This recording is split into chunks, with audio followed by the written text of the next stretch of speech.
இப்போதாங்க ஒரு நியூஸ் பார்த்தேன். முஸ்தபிசுர் ரஹ்மான் பொறுத்தவரைக்கும் பாத்தீங்கன்னா one of the best IPL இந்த சீசன் தான். சரிங்களா?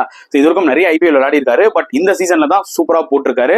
அதுவும் பிளேயிங் அண்டர் என்ன சொல்றது, சிஎஸ்கே டெஃபினட்டா அவருக்கு நிறைய விஷயங்களை கற்றுக் கொடுத்துருக்கும். அட் சேம் டைம் என்விரான்மெண்டே அவருக்கு வந்து பாத்தீங்கன்னா ஒரு சப்போர்ட்டிவாகவும் இருக்கு. அதுதான் உண்மையான ஒரு விஷயம்.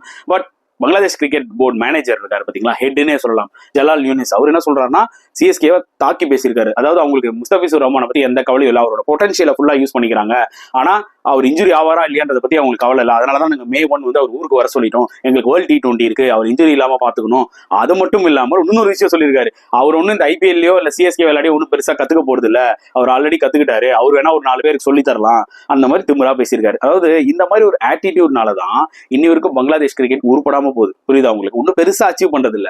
அட் சேம் டைம் ஐபிஎல்லே 2 பிளேயர் தான் எடுக்கிறாங்க, ஒன்னு சக்கீப் இல்ல முஸ்தபிசுர். சோ அப்புறம் ஒரு காலகட்டத்துக்கு மேல அதுவும் இல்லாமல் போயிடும். அதுக்கப்புறம் இவங்களால ஒண்ணுமே இம்ப்ரூவ் ஆக முடியாது. இந்த ஆட்டிடியூட் பத்தி நீங்க என்ன ஃபீல் பண்றீங்கன்றத கமெண்ட் செக்ஷன்ல போடுங்க.